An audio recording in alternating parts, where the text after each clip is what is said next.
Rade, ¿cómo les va la vida?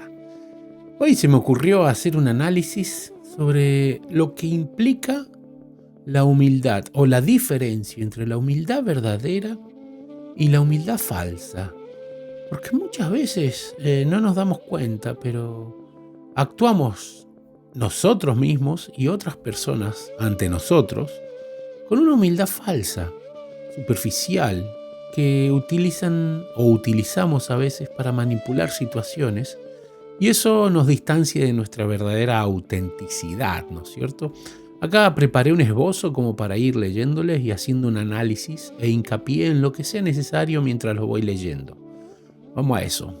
La humildad verdadera y la humildad falsa son dos conceptos psicológicos y filosóficamente distintos, aunque pueden parecer similares en la superficie.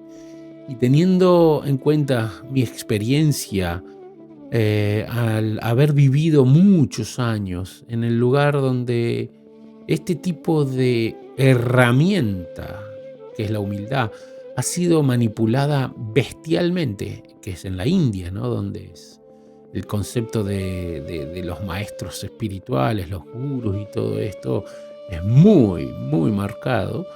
Pero a la entrada de Kali Yuga se ha hecho una tremenda cantidad de incremento en los falsos gurús. Y hay muchos.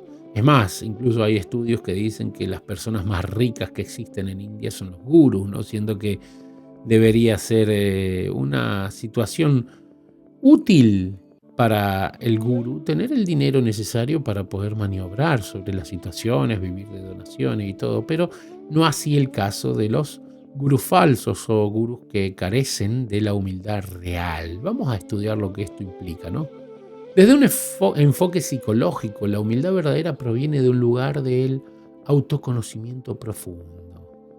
La persona que practica la humildad genuina reconoce sus propias limitaciones y fortalezas, sin sentirse ni superior ni inferior a los demás. Está en armonía. Él está en calma porque se conoce. La persona que se conoce a sí misma sabe perfectamente la realidad del alma.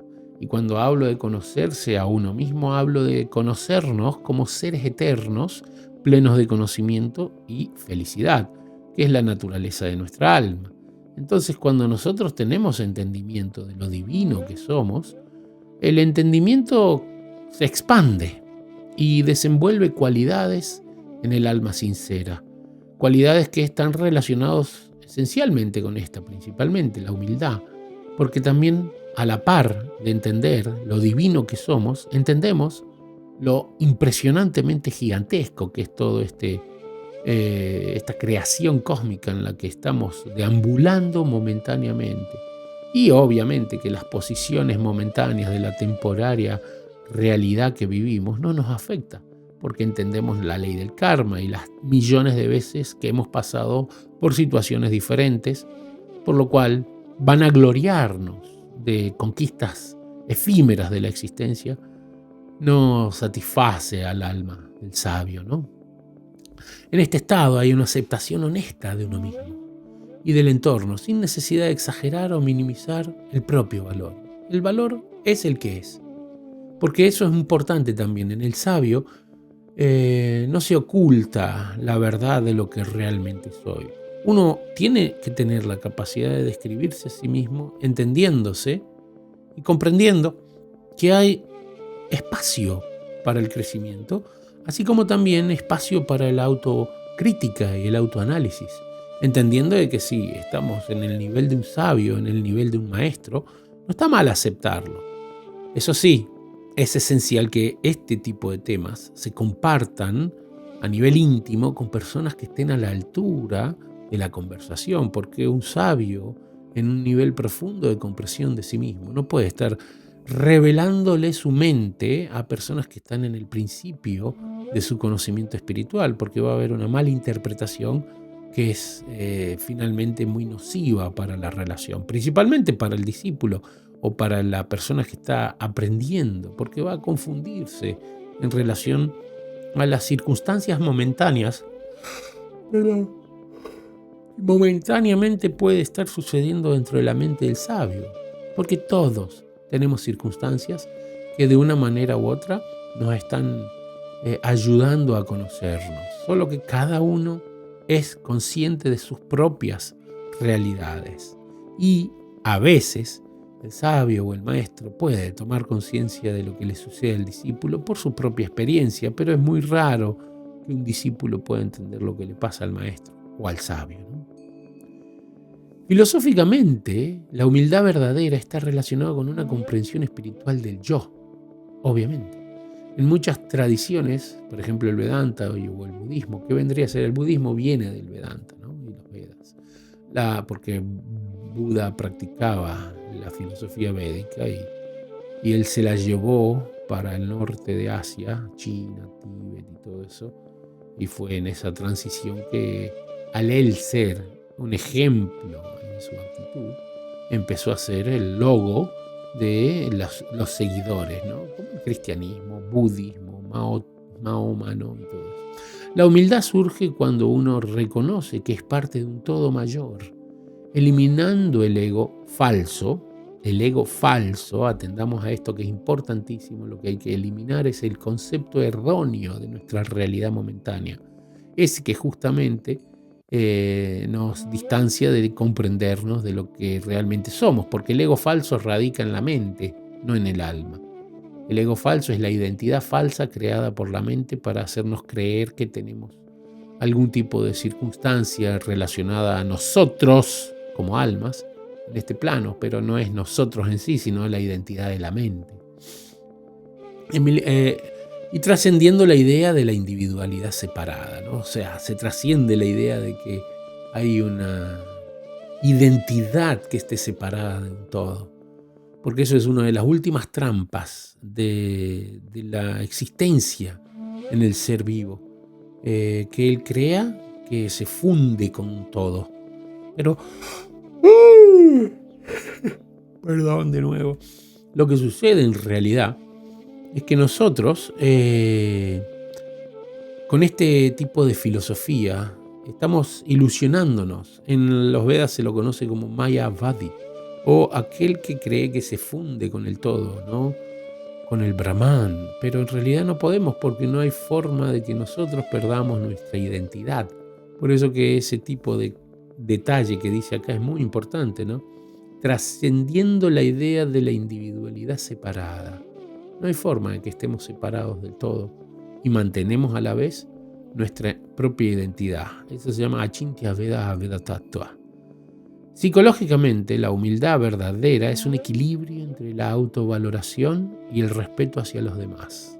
Un equilibrio entre la autovaloración y un respeto a los demás. O sea, me valoro a mí mismo así, respeto a los demás por lo que valen, no por las apariencias de cada uno, porque todos tenemos máscaras, pero el que entiende verdaderamente sabe que la persona que está atrás de la máscara creada en la mente es valorable.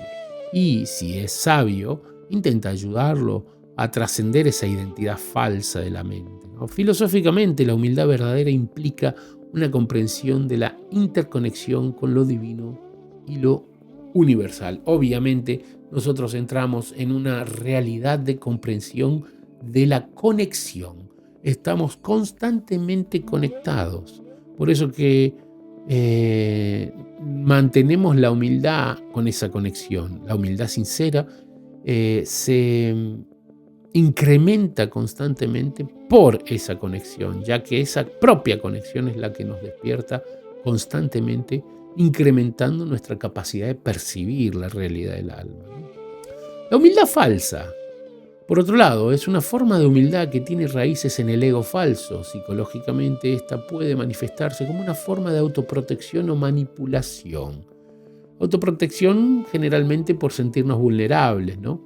Porque tenemos algunos detalles de nosotros mismos que sabemos que tenemos que cubrir porque no sabemos afrontarlos. Y como no los podemos afrontar nosotros, no consideramos que los demás puedan tolerarlos y por eso los ocultamos, ¿no? Las personas que exhiben humildad falsa pueden minimizar sus logros y capacidades para recibir. Ahí es donde está el secreto. ¿Por qué minimizás tus logros para recibir validación externa o para manipular la percepción de los demás. Ahí es donde está la nocividad o la toxicidad de todo esto de la humildad falsa, ¿no? Porque no estamos siendo transparentes. En lugar de ser una manifestación de autoconocimiento, la humildad falsa es una estrategia para ocultar inseguridades o para controlar cómo otros los perciben a ellos o nos perciben a nosotros. Cuando queremos representar un papel, estamos intentando que el otro nos perciba de tal o cual manera específicamente. Y el manipulador generalmente busca la estrategia, el momento, la circunstancia para establecer ese patrón de creencia, ¿no? Psicológicamente, la humildad falsa nace de una necesidad de aprobación o validación externa, disfrazada de modestia. Filosóficamente es una ilusión del ego, ya que utiliza el ego falso, ojo, ya que utiliza la apariencia de humildad para fortalecer su propio sentido de importancia. Tiene la necesidad de sentirse importante. Yo, al haber estado viviendo en monasterios, vi mucha humildad falsa, ¿no? Y era interesante porque principalmente tenemos que tener en cuenta una cosa: estaba con personas que practicaban la vida espiritual de una manera u otra, ¿no? Pero al aprender cómo actuaban los sabios, intentaron imitar. Y después estos imitadores no solo se transformaron en estandartes de la sociedad espiritual, esta o aquella, sino que empezaron a representar el papel de maestros y empezar a guiar a personas en su mismo estado de conciencia, que era falso. O sea que imaginen la tremenda desviación que genera este tipo de detalles, ¿no? Porque hace con que muchas personas crean que tienen un maestro humilde, pero en realidad lo que están haciendo es no solo adorar a un maestro arrogante o a una persona que no cualifica como maestro, sino que también empiezan a imitar la apariencia de humildad que no proviene de la conciencia del alma. En un sabio, la humildad verdadera y el análisis de la humildad falsa, ambos coexisten porque el sabio reconoce su propia naturaleza divina y la de los demás, sin necesidad de exaltarse ni disminuirse. Él sabe, está en armonía, sabe. La humildad verdadera surge del autoconocimiento profundo y de la conexión con lo trascendental, mientras que la humildad falsa se identifica como la ilusión del ego, una trampa que distorsiona el propósito espiritual. El sabio trabaja con ellas distinguiendo entre la autenticidad y la falsa modestia, sabiendo que el ego falso, nuevamente, la identidad de la mente, creada por la mente, busca reconocimiento, pero la verdadera humildad es un estado de paz interior que trasciende las comparaciones. Y no solo eso, sino que ni siquiera tiene la idea de considerarse comparable, no por una cuestión de humildad y considerarse inferior, sino por entendimiento de que nadie, absolutamente nadie, puede ser comparado. Cada uno de nosotros tenemos una perspectiva de la vida completamente diferente, incluso si tenemos situaciones similares enfrente. Cada uno las procesa de forma diferente por el karma, por los samskaras, por las creencias limitantes previas, por las experiencias en la vida, por cada una de las cosas que nos han sucedido en millones de vidas. Así que imagínense lo ilógico que es ponernos a comparar para tratar de representar un papel. En realidad el sabio no compara, a lo sumo utiliza las comparaciones como ejemplos para hacerle entender al necio cuál es la verdadera realidad del alma. Espero les haya gustado, espero disfruten este tipo de conocimiento y muchas gracias por haber llegado hasta el final principalmente. Y les pido que se suscriban, que dejen comentarios, eso es muy importante para saber qué opinan y qué les parece todo este conocimiento. Espero les guste y nos vemos en la próxima. Muchas gracias. Radhe, radhe.